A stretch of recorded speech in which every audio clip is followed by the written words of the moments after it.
Doctor plus viewers அனைவருக்கும் வணக்கம். நான் டாக்டர் நித்யா, சித்தா பிசிஷியன்.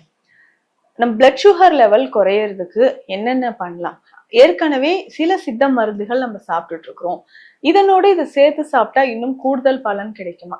பெரும்பாலும் பார்த்தோம்னா சுகர் இருக்கிறவங்களுக்கு கண் பார்வை அப்படின்றது குறைபாடு ஏற்படும். பொதுவாகவே உடல்ல நரம்புகள் அதிகமாக பாதிப்பு ஏற்படுறத நம்ம பார்க்கிறோம்.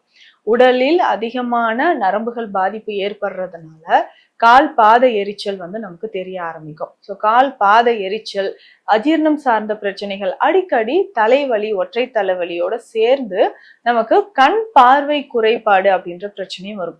அப்போ சர்க்கரை நோய் இருக்கிறவங்களுக்கு ரொம்ப எளிமையாக இதை எப்படிங்க நம்ம சரி செய்யலாம்? இதனோடு சேர்ந்து மலச்சிக்கல் தொந்தரவும் நிறைய பேருக்கு இருக்கும். இதுதான் இந்த சர்க்கரை நோயில பார்த்தோம்னா இருக்கிற பிரச்சனையெல்லாம் எனக்கு பத்தாதுங்க, இதுல கான்ஸ்டிபேஷன் தாங்க சிவியரா இருக்கு. 3 நாளுக்கு ஒரு முறை தான் நான் மோஷன் போறேன், இல்ல 4 நாட்களுக்கு ஒரு முறை தான் நான் மோஷன் போறேன் அப்படின்னு சொல்லி வருத்தப்படுறவங்க, இதனால பசியின்மை பிரச்சனை இருக்கு, அல்சர் சார்ந்த பிரச்சனை இருக்குன்னு சொல்றவங்களும் இருக்காங்க. ஸோ இதை சரி செய்யறதுக்கு தான் நம்ம நிறைய வழிமுறைகளை ஃபாலோ பண்ண போறோம். அதுல மூலிகைகள் நமக்கு ரொம்பவே ஹெல்ப்ஃபுல்லா இருக்கு அப்படின்னு சொல்லலாம். இதுல பேசிக்கா பார்த்தோம்னா நமக்கு ஆவாரை பஞ்சாங்கம் அப்படின்ற ஒரு மெத்தட் இருக்கு. ஸோ ஆவாரை பஞ்சாங்கம் அப்படின்னு சொல்லக்கூடிய இந்த மருந்து முறை பார்த்தோம்னா ஒரு கஷாயம் மாதிரியோ இல்ல சூரணம் மாதிரியோ நம்ம பயன்படுத்திக்கலாம். இந்த ஆவாரை பஞ்சாங்கம் அப்படின்னு சொல்றது ஆவாரம் பூ இருக்கு இல்லைங்களா, அந்த தாவரத்தோட எல்லா பாகங்களும் சேர்த்து நம்ம பயன்படுத்தக்கூடியது. பூ, இலை, அதனுடைய வேர், பட்டை, பிசின், இது 5 வகையான அந்த தாவரத்துல இருக்கக்கூடிய பாகங்களை நம்ம பயன்படுத்தி செய்யக்கூடியது. ஸோ இது 5மே ஆவாரை பஞ்சாங்கம் அப்படின்னு கேட்டீங்கன்னாவே நாட்டு மருந்து கடைகள்ல 5ம் கலந்தே நமக்கு கொடுப்பாங்க. இதை நல்லா பவுடர் பண்ணிட்டு நம்ம பிளட் சுகர் லெவல் குறையறதுக்கு நம்ம யூஸ் பண்ணிக்கலாம். இதை எப்படி பயன்படுத்தலாம் அப்படின்னா, இந்த பொடியை நம்ம வெந்நீர்ல கலந்து காலை இரவு 2 வேளை எவ்வளவு அளவு எடுக்கணும்னா ஒரு 5 கிராம் அளவுக்கு எடுத்து ஒரு நாளைக்கு 2 வேளை வெந்நீர்ல கலந்து குடிச்சுக்கிட்டே வரணும். ஸோ இந்த மாதிரி குடிக்கும் பொழுது நம்ம உடல்ல இருக்கக்கூடிய கொஞ்சம் கொஞ்சமாக அந்த சுகர் லெவல் நமக்கு குறைய ஆரம்பிக்குது. ஸோ இதை தாண்டி பார்த்தோம்னா சில வழிமுறைகளும் நம்ம ஃபாலோ பண்ணோம். ஸோ ரெகுலரா காலையில கொஞ்ச நேரம் உடற்பயிற்சி செய்யறது, அதுக்கப்புறம் உணவு முறைகளை சரியான நேரத்துல, அதாவது இனிப்பு சார்ந்த உணவுகள், கிழங்கு சார்ந்த உணவுகள், வாதம் அதிகரிக்கக்கூடிய உணவுகளை நம்ம கண்ட்ரோல் பண்றது, இந்த மாதிரியான விஷயங்களை நம்ம ஃபாலோ பண்ணும்போது சர்க்கரை அளவு குறைய ஆரம்பிக்கும். ஸோ இதுலயே முக்கியமா பார்த்தோம்னா தினந்தோறும் இந்த கஷாயத்தையும் நம்ம பயன்படுத்தலாம்.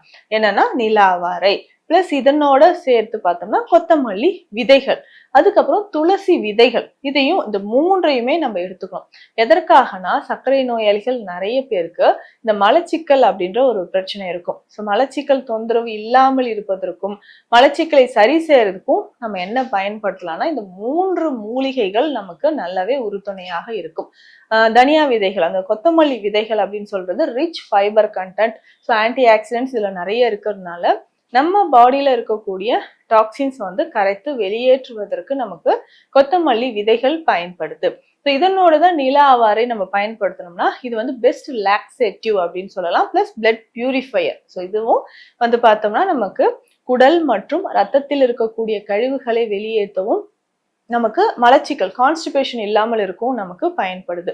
ஸோ இதை பயன்படுத்தி நம்ம ஒரு கஷாயமாக குடிச்சிட்டு வரும்பொழுது, ஸோ சர்க்கரை நோயாளிகள் இந்த 3ஐயும் பயன்படுத்தி நம்ம குடிச்சுக்கிட்டே வரும்பொழுது கொஞ்சம் கொஞ்சமாக நம்ம ரத்தத்துல இருக்கக்கூடிய சர்க்கரை அளவு குறைஞ்சிக்கிட்டே வர்றதை நம்ம பார்க்கலாம். மலச்சிக்கல் தொந்தரவும் நமக்கு இல்லாமல் இருக்கும். இதனோடு சேர்ந்து வெஜிடபிள்ஸ் ரொம்ப முக்கியம். ஸோ இந்த காய்கறிகள் அப்படின்னு சொல்லும் பொழுது நம்ம காய்கறிகளை பொறுத்த வரைக்கும் ஃபைபர் கண்டென்ட் இருக்கக்கூடிய காய்கறிகள் தான் நம்ம அதிகமா சாப்பிட்டுட்டு வரணும். இதுல கோவக்காய் ரொம்ப முக்கியம், கொத்தவரங்காயும் நம்ம சாப்பிடணும், அவரைக்காய், பீன்ஸ், இந்த மாதிரியான காய்கறிகளை, காய் வகைகளை நம்ம தொடர்ந்து சாப்பிடும்போது கொஞ்சம் கொஞ்சமாக நம்ம உடல்ல ரத்தத்துல இருக்கக்கூடிய சர்க்கரையோட அளவு நமக்கு குறைய ஆரம்பிக்குது. ஸோ இதனோட நம்ம உடற்பயிற்சி ரொம்ப முக்கியம். ஸோ தினந்தோறும் காலையில மாலை நேரத்துல ஒரு 1/2 மணி நேரம் உடற்பயிற்சியை நம்ம செஞ்சுக்கிட்டே வரணும். ஸோ இந்த மாதிரி மாதிரி பார்த்தோம்னா நிறைய பேருக்கு இந்த வெரிகோஸ் வெயின் ப்ராப்ளம் இருக்கும். இப்போ சுகர் பேஷண்ட்ஸ் வந்து நிறைய பேருக்கு பார்த்தோம்னா கால்கள்ல வந்து இந்த நரம்பு சுருட்டி இருக்குங்க அப்படின்னு சொல்லுவாங்க. இது வந்து என்னன்னா நாள விவாதம் அப்படின்னு சொல்லுவாங்க. இல்லைன்னா வந்து சுருள் வீக்கம், நரம்பு வந்து சுருண்டு இருக்கிற மாதிரியே நமக்கு தெரியும். ஆக்சுவலி இது வந்து வெயின்ஸ் அப்படின்னு சொல்றோம், நாளங்கள் அப்படின்ட்டு, சிறை நாள வீக்கம் அப்படின்னு தமிழ்ல சொல்லுவோம். ஆனா நம்ம வந்து என்ன, ஐயோ நரம்பு சுருட்டிடுச்சு அப்படின்னு சொல்லுவோம். ஆனா இது வந்து வெயின்ஸ்ல வரக்கூடிய ப்ராப்ளம். ஸோ இதை சரி செய்யறதுக்கும் இந்த ஆவாரை பஞ்சாங்கமும் இந்த கொத்தமல்லி கஷாயம் நிலாவாரை சேர்ந்த குடிநீரும் நம்ம வந்து பயன்படுத்திக்கலாம்.